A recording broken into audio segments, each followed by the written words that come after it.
Hello, it's Andrew with kootenayEVfamily here again, and today I have my assistant Cedric. We are going to be doing a consumption test for the Tesla Model 3 roof rack and for our roof pod. So we actually have the roof pod installed right now. You can just see it up there through the glass roof, and you can also see the edge of the rack just above my head.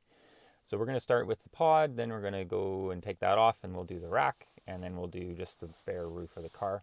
And we're going to go to a section of highway that's fairly near to us, that's about 1.5 kilometers long, and basically do a bunch of controlled tests. The weather conditions are calm wind today, supposed to stay around -2 degrees centigrade the whole day, so should be a good time to do this. And yeah, we'll get back with some actual numbers on how putting the roof rack on and also a roof pod affects your consumption. So we are driving out to the test area right now. We're headed out to there's not very many straight stretches of road here in the mountains in the Kootenay, so we've picked one that is relatively near to our house and should be pretty light on traffic. We're just going by our cross-country ski area right now. You might be able to see that a little bit out the window. And so one thing I forgot to mention earlier is that we charged the car overnight and had it stop charging just before we left to make sure the battery wasn't cold soaked. And we also preheated the interior, and I plan to leave the climate control running in between events to make sure that we don't have anything change in the settings. We're not actually running automatic temperature, we're running controlled manual temperature and fan speed to ensure that the heater draw doesn't change during the runs. Now the interior temperature might change a little bit, but the heater draw should not change because we've got it on. From 0 degrees to -4. Just that little. Yeah, we've come up in about 400 meters in elevation from our house, so you can see all the orange on the consumption screen. The other thing I forgot to mention was that we also have a kind of a rudimentary decibel meter in the car that we've set to A weighting and slow response time, and we're going to make an attempt to see if there's any difference in interior cabin noise due to the roof box and or the rack as compared to the bare roof.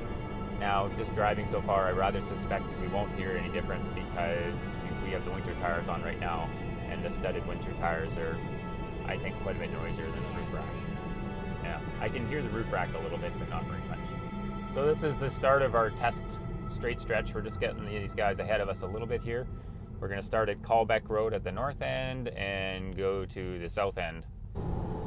So what we're observing is that the consumption is not particularly high here, although this might be accurate because it is a 20-meter downhill straight stretch here. So, okay, so we're going to call that done at 140.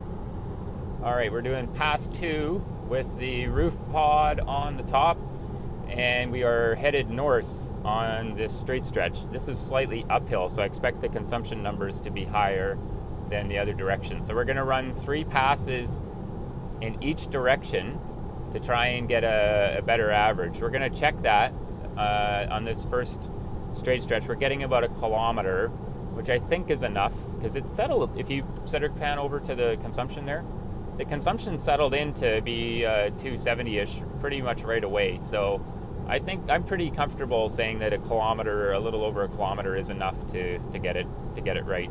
So pass number 2, we're going to have a value of 274.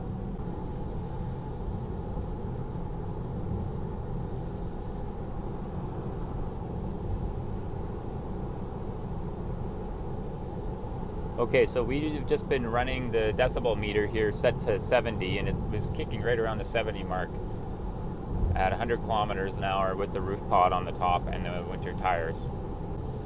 So we're getting pretty consistent results from pass to pass, even with the, there's a little bit of snow on the roads, but I'm really being careful to stay on the bare section. And this pass, we're looking at 270s again. And we are going to call it right now at 273. So 144 for pass number 5. And up again.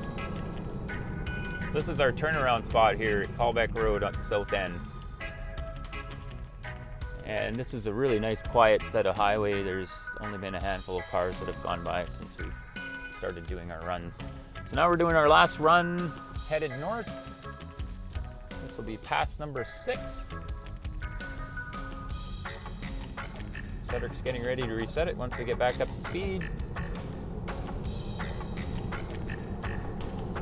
We're gonna let it settle down for a minute before we actually, let me get it down to 100. Okay, reset. And we've been resetting at basically the same spot on the highway each time. I've been cognizant to be accelerating at roughly the same speed so that our sample distance is approximately the same each time. Okay, so for pass number 6, we're at 275. So that concludes the first phase of the testing with the roof box on the roof.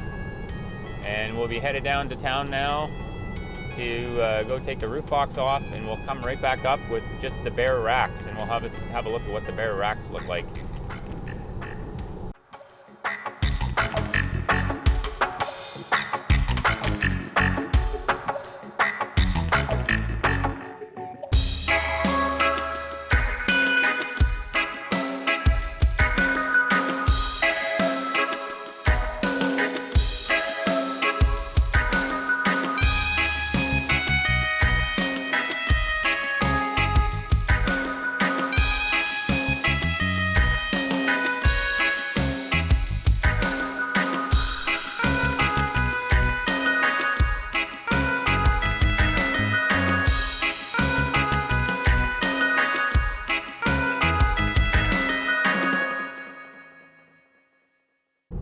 So this is coming back down the hill from our usual cross-country ski area, which is just about where we found that stretch of straight highway to do the testing. So you can see, the Kootenays are quite hilly. The last 10 kilometers we've actually been making energy, not using it. That's back when we were testing, right there. All right, and we're back in town now. So we're gonna go take the pod off, and we'll see you back up there to do another test with just the racks. Okay, my assistant and I are having a quick break before we hit the road again. It's taking about an hour to do each round trip. So we've got the roof box off, and we're now down to the bare rack on the car. Yeah, so now we've got a nice view out the roof of the car. But it only took me 1 minute to take my roof box off. So this will be pretty interesting. I think we'll run the test. I expect the consumption to be quite a bit lower, and probably the net result would be that when I don't have a real use for the roof box, I'll probably just take it off and leave it in the carport or under the deck or something. Which means it'll probably be off nine months of the year roughly. I'll leave it on during the winter because we go up to the Nordic Ski Center 2 to 3 to 4 times a week. And it'd be a bit awkward to put the box on and off for that. So, all right, we are up here for pass number 1 of test number 2. We now have just the bare racks on the top of the car. Road conditions appear to be similar. There's not really any water on the road. It looks damp. Still that kind of same amount of snow. Temperature is still -4. There's still no wind that I can tell. I did accidentally turn my heat seater on for a second, but that's fine. One thing I didn't address earlier in there is we're trying to control for every condition we can think of. One we are not controlling for is state of battery charge. So you can see we're actually running down the battery a little bit. But that's fine because as far as I know, the internal resistance of the battery does not vary with charge. Cedric, point back here. We're at 117 watt hours per kilometer on pass number 1. Okay, we're running north for pass number 2 with only the racks on the roof. And we're running about 10 or 15 watt hours per kilometer less than when we had the roof box on. Well, maybe even less than that. Maybe even more like... Cedric, keep aiming at the thing, please. We're about 20, hey? We were around 275, 278. Somewhere in there. So we're about 20 watt hours per kilometer less. So run number 2, 256.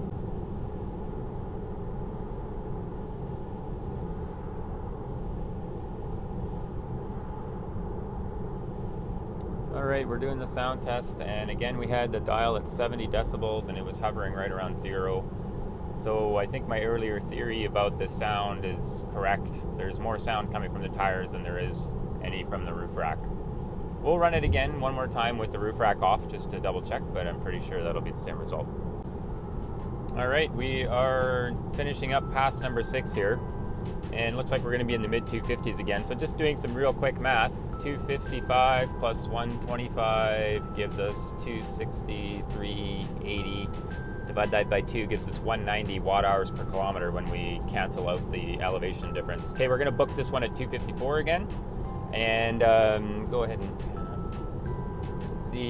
so thinking back to the first trip, we didn't say this on video, but we did the math and we figured it out to be about 210 watt hours per kilometer on average between all the different runs, and we just did about 190 watt hours per kilometer between all 6 of these runs.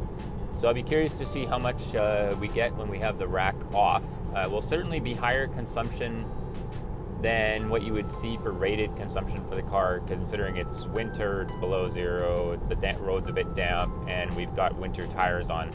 But at least this should give us a relative number between all 3 of those. And keep in mind that the hit of efficiency will be bigger in the winter with cold temperatures than it is in the summer. Everything else we're controlling for, like the tire efficiency is independent of whether the roof rack's on or off, but the temperature is not. It's a dependent variable for the efficiency of the bare roof versus the roof rack versus the roof rack plus pod. So in the summer, I expect the difference between all of them to be less. So say the difference is 40 watt hours per kilometer between bare roof and rack plus pod, for the sake of argument. We'll see in a few minutes, but say that's what it is in the winter. I expect in the summer it'll be less than that, because the impact of wind efficiency, this is all aerodynamic efficiency we're talking about, is less in the summer when the air is less dense. Yes, that's right. When air gets cold, it is more dense, and that is one reason why your vehicle suffers from lower efficiency during the winter, whether it's a gas vehicle, a natural gas vehicle, hydrogen fuel cell vehicle, electric vehicle, whatever, it doesn't matter.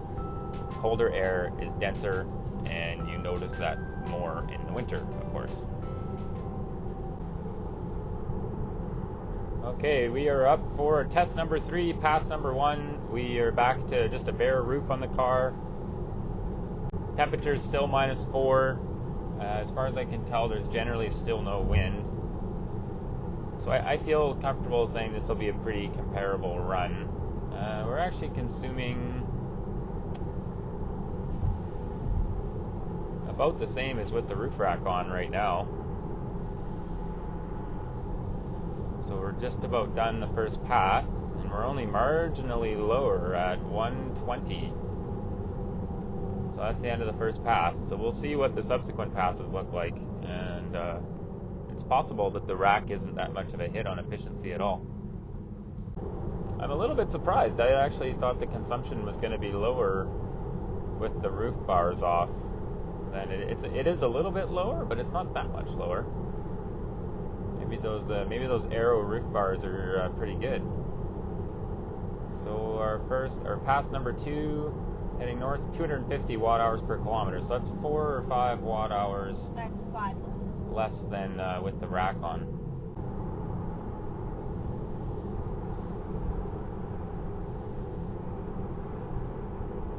So I mean, I can tell that the rack's not on from the sound, but the tires definitely just overpower whatever sound the rack was making anyways. So at the end of pass 6 here, we have a reading of 251 watt hours per kilometer. There we go. So done and done. So just doing some quick math in my head there. Say we were more about 250 average on the uphill segments and about 121 or 120, we'll call it, on the downhill segments. So that's 370 divided by 2 is 185. And I think we said it was 190 with the rack on, right? I think so, yeah. 190. Yeah, so 185 with the bare roof, with the conditions we have today on the road and winter tires. 190 with the roof rack by itself. 210 with the pod. Yeah, 210 with the pod. So it's really the pod that makes the biggest difference. and the pod's relatively easy to take on and off. So if you're, needing to optimize the range of your car, it looks like taking the pod off is your biggest bang for the buck. When we get back home, I'm going to put the rack back on and see how long that takes and whether it was easier than putting it on the very first time. Just a reminder, the first time we put it on, the bolts didn't stick out very far. The J bolts didn't stick very far up through the rack mounting area, and that made it kind of awkward to get the rack started. When we took it off today, I noticed that the bolts were sticking up by like 3 or 4 threads. So I'm wondering if when we put the rack back on, it'll be the same. I theorized when we were first putting the rack on that the landing pad would compress somewhat after having the rack mounted for a bit. So we'll see if that was the case, or if it's just a way of maybe it just settled on the pad a different way that allowed the bolt to stay up, or maybe it's just the way the J hook was sitting in the flange on the roof. Not sure, but we'll see if it's any easier to install this time. Just wanted to add in a couple of pointers after, that I didn't talk about during the test itself, and just to explain the table somewhat more. I'll have this posted on a blog post you can linked in the comments, so you can go and look at this in more detail yourself. But basically, here's the average for the 3 tests. Test number 1 being with the roof rack and Yakima box. Test number 2 being with the roof rack only. Test number 3 being with the stock roof. I ran downhill and uphill segments to minimize any differences in the elevation, and you can see that even if you just look at the average downhill, they're basically the same in the average uphill. The differences we're looking at here are roughly the same, so that tells you that it's the test was pretty reasonable. The not arbitrarily, but assigned an approximate error of about 3 watt-hours per kilometer. It's possibly a little higher, possibly a little lower even. The increasing consumption is in the range of 10 to 15% having that roof rack plus the pod installed. The part that was surprising to me was only the roof rack versus a bare roof. It's only on the order of a few percent. It might not even be measurable by the method that I used. I plan to run this test again in the summer and see if that changed anything. If I happen to catch slightly different road conditions. That's the driest our road's been around here in the last week, and is the driest it's forecasted to be for another week. So this will be my winter test. In the summer, I'll pick a nice dry day and run it again, and also with my bike rack, so we'll have another thing to compare it to. It's a hitch-mounted bike rack. But I also wanted to add a little bit of context into the discussion. So the car that the Model 3 replaced is a 2011 Subaru Forester. I've tracked the fuel consumption of that vehicle over several years, and it's averaged around 1,000 watt-hours per kilometer versus 210 for the Model 3 with the roof rack and pod in the winter, and the base Model 3 in the winter. You can see that adding the roof rack and pod is that kind of 10 to 15% increase we just talked about. But take a look at the Subaru. I mean, that's almost 4.5 times more energy over what the Model 3 uses. It's pretty ridiculous when you think about it that way. That's 80 kilowatt hours per 100 kilometers. That's another $8 every 100 kilometers I drive. And it does decrease the Model 3 range by about 50 kilometers, but that's pretty much irrelevant in my day-to-day driving, and I'm comfortable with only adding 2.5 kilowatt hours per 100 kilometers. I don't think that's outrageous. And I mean, comparing it to the Subaru, it's obviously this is a huge improvement in all regards. Emissions that are produced by the vehicle versus the Subaru, and then just the pure energy consumption itself. It's pretty astounding, actually. Even a Toyota Prius, which gets approximately half of the fuel mileage of the Subaru Forester on a good day, consumption I should say, would still be almost 2.5 times the consumption rate of the Model 3, which is just astounding, really. So more to come. I'll do a comparison test in the summer with a hitch rack on and bikes loaded on the hitch rack, and we'll see what it looks like as well then.